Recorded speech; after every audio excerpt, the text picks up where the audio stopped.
तो अचानक गेट पर मैं बैठा हुआ था तो गाड़ी को झटका लगा और मैं नीचे गिर गया। तो बाहर दरवाजे के बाहर पैप लगा हुआ था, उसको मेरा हाथ पड़ा हुआ था, हाथ नहीं मैंने छोड़ा और मैं पूरा ट्रेन के नीचे चला गया। तो उसके बाद शोर गुल मचा और ट्रेन कब बंद हुई इसका मुझे कोई खबर नहीं रही, मैं बेहोश हो गया। अस्सलामुअलैकुम। डेली पॉइंट के साथ मैं हूं मोहम्मद आज़म। नाज़रीन गिरामी, कहा जाता है जिसे अल्लाह रखे उसे कौन चखे, और इसकी ज़िंदा मिसाल मसूद अहमद आज हमारे साथ मौजूद हैं।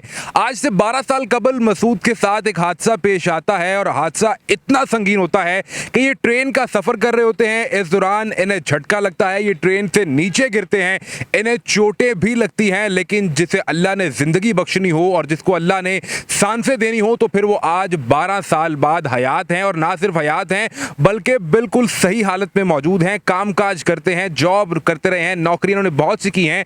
इनकी स्टोरी क्या है, इनसे जानते हैं। मसूद साहब, ये बताइए कि असल में ये हादसा हुआ कब और क्या हुआ था आपके साथ? बिस्मिल्लाहिर्रहमानिर्रहीम। मैं सर लाहौर से फैसलाबाद की तरफ जा रहा था तो अचानक गेट पर मैं बैठा हुआ था तो गाड़ी को झटका लगा और मैं नीचे गिर गया। तो बाहर दरवाजे के बाहर पैप लगा हुआ था, उसको मेरा हाथ पड़ा हुआ था, हाथ नहीं मैंने छोड़ा और मैं पूरा ट्रेन के नीचे चला गया। तो उसके बाद शोर गुल मचा और ट्रेन कब बंद हुई इसका मुझे कोई खबर नहीं रही, मैं बेहोश हो गया। मुझे दोबारा होश अस्पताल में आई है जब मैं अस्पताल में मौजूद था। तो वहाँ पे मुझे होश आई है तो मेरा सारा गोश्त कूल्हे का उड़ चुका था, ठीक है ना। तो फिर वहाँ से मुझे लाहौर ले आए। तो लाहौर जब लाए हैं तो यहाँ भी अल्लाह ताला का हर तरफ से मुझ पे करम रहा है कि यहाँ भी उसने एक मौज़ा के तौर पे मेरे आके फरिश्ता भेज दिया कि जिसने मेरा मुकम्मल इलाज करवाया। मसूद साहब, ये बताएं कि ये हादसा मतलब हुआ कैसे? एक तो आप दरवाजे में क्यों बैठे हुए थे और ट्रेन कितनी रफ्तार से सफ़र कर रही थी जब आप गिरे? रफ्तार का तो अंदाज़ा मुझे नहीं होता कुछ भी इतना। तो ये ठीक है कि मेरी गलती थी, इस चीज़ का मुझे इल्म नहीं था कि यहाँ पे यह हादसा भी पेश हो सकता है। तो ये मेरी गलती थी। मैं तो यही तलकीन करता हूँ आगे भी कि कोई भी इस तरह से गेट पर ना मौजूद हो, किसी भी सफ़र में गेट पर ना मौजूद हो। ट्रेन का सफ़र तो मतलब ट्रेन की रफ्तार तो बहुत ज़्यादा होती है। किस तरह मुमकिन है कि एक शख्स नीचे गिरे, उसका सिर्फ एक हाथ ऊपर रह जाए और वो साथ रगड़ता हुआ जाए और वो बच भी जाए? सर जी, ये तो अल्लाह ताला का मुझ पर बहुत करम है कि जिसको वो ज़िंदगी देना चाहे ना तो हर हालत में दे देता। जो रात उसने ऊपर लिखी है वो नीचे नहीं आ सकती और जो नीचे लिखी है वो ऊपर नहीं आ सकती, ठीक है ना। और ये अल्लाह ताला का बहुत बहुत शुक्रगुज़ार हूँ मैं अल्लाह ताला का कि उसने मुझ पर इतना रहम किया कि मुझे दोबारा ज़िंदगी दी है।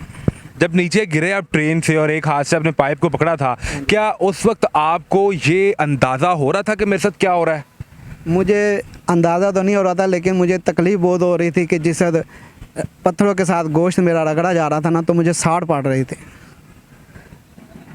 आपने किसी को मदद के लिए पुकारा, आवाज़ें दी, लोगों ने आपको उठाया आके? लोगों ने जिस वक्त उठाया उस वक्त तो मुझे खुद होश नहीं ना थी, लेकिन अब नीचे जब था उस वक्त तो अल्लाह का ही बात था कि वही मुझ पर रहम करने वाला। मैं तो अपनी ज़िंदगी तो खो बैठा था ना। तो जब आपकी आंख खुली, खुद को आपने हॉस्पिटल में पाया, तो पहला ख्याल क्या आया? क्या मैं ज़िंदा हूँ?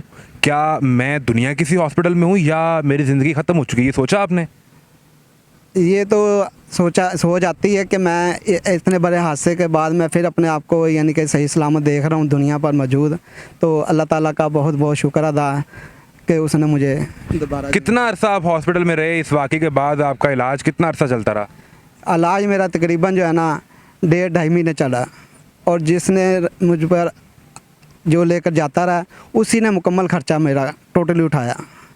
आपका कोई रिश्तेदार था, कोई दोस्त था, कोई सियासी शख्सियत थी, समाजी शख्सियत थी, जानते थे उन्हें या नहीं जानते थे? नहीं जी, मैं बिल्कुल उनको जानता था ना वो मुझे बिल्कुल जानते थे।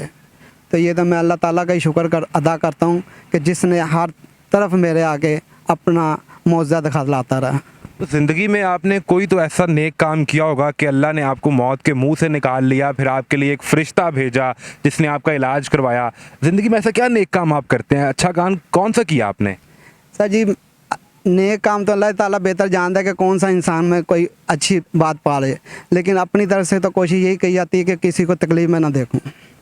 जो अगर किसी को बीमार देखते हैं, किसी को चोट लगती है, तो क्या खुद भी आप उसकी इस तरह मदद करते हैं? मेरे से तो होता है, दिल में तो ख्याल आता है कि मैं जितनी चाहूँ मदद कर दूँ, लेकिन अल्लाह ताला ने इतनी मुझ में तौफीक नहीं दी। लेकिन दिल में उसने बहुत ऐसा दर्द महसूस कराया हुआ है कि किसी का दर्द देखे दर्द होता है। अच्छा ये बताएं, घर पे कितने लोग हैं? वालदा, वालिद, बीवी, बच्चे, क्या सिलसिला घर पे? घर पे वालदा हैं, वालिद फौत हो गए हैं, तो बहन भाई अपने अपने घर के हैं। और जिस वक्त ये हादसा हुआ उस वक्त आपकी उम्र क्या थी? और उस वक्त आपके आपने बताया आपकी बीवी की वफ़ात हो चुकी है, क्या वो उस वक्त हयात थी, शादीशुदा थे आप? नहीं जी, कोई भी नहीं थे, कल्ला ही था मैं बस। और सफ़र भी अकेले कर रहे थे? हाँ जी, सफ़र भी अकेला कर रहा था। तो जब घर वालों को बताया तो माँ का दिल तो बड़ा नरम होता है और माँ को बड़ी तकलीफ़ होती है, तो उनके क्या असरात थे? उनके भी ये असरात है कि अल्लाह ताला ने चलो हमारी औलाद को दोबारा ज़िंदगी बख्शी है।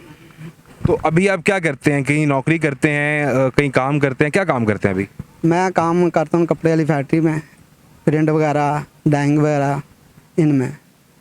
तो यहाँ भी जो है ना रिज़्क़ हलाल की, मैं तो कहता हूँ कि हर कोई रिज़्क़ हलाल कमाए, उसमें भी वो भी इबादत है, ठीक है ना। लेकिन आजकल जहाँ भी मैं कोई ऐसी बात करूँ या ऐसा काम मैं करूँ तो अब पता नहीं, मुझे कोई पसंद ही नहीं करता, फिर वो निकाल देते हैं। मसूद साहब, आप खुद दर्द दिल रखने वाले इंसान हैं, किसी को तकलीफ़ में नहीं देख सकते। फैक्ट्री में क्या वाक़या हुआ जिसके बाद आप बता रहे थे आपको निकाल दिया गया वहाँ से? वही तो मैं बता रहा हूँ ना कि जहाँ कहीं भी मैं तो रिज़्क़ हलाल की बात ही करता हूँ कि हलाल खाओ, बस इसी में बरकत है। तो जिस वक्त मुझे वो फारग करते हैं, शुक्र है अल्लाह का, तब भी अल्लाह ताला मुझे तो रिज़्क़ अता कर रहा है। कोई 2 नंबरी कर रहा था जिसकी आपने शिकायत की तो उल्टा आपको निकाल दिया, ऐसा कोई सीन था? सर जी, यही काम हो रहे हैं आजकल, हर जगह यही काम होते हैं। अच्छा अब ये बताएं कि आप अभी जब रात को लेटते होंगे सोते हुए तो ज़हन में ख्याल तो आता होगा, मालिक तूने एक नई ज़िंदगी दी है, फिर से ज़िंदा किया है, तो वो चीज़ें सोचते हैं, वो दिमाग में आती हैं?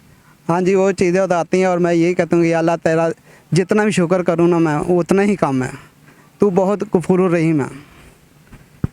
दर्द दिल के वास्ते पैदा किया इंसान को, वरना अतात के लिए कुछ कम न थे करोबियाँ। ये है दर्द दिल की मिसाल। मसूद अहमद को अल्लाह ने नई ज़िंदगी दी, किसी शख्स को फ़रिश्ता बनाकर इनकी ज़िंदगी में भेजा जिसने इनका इलाज करवाया, और इस शख्स के अंदर इंसानियत का इतना दर्द है, गो कि ये माली तौर पर तो किसी की मदद शायद नहीं कर सकते, लेकिन दिल के अंदर जो दर्द है किसी के लिए उसको महसूस करना ही सबसे बड़ी इंसानियत है। मसूद अहमद जैसे लोग ही पाकिस्तान में मौजूद हैं जिसके बायस अल्लाह इस मुल्क पर अपना करम करता है। एक नई वीडियो के साथ फिर हाजिर होंगे, इजाज़त दीजिए, अल्लाह हाफ़िज़।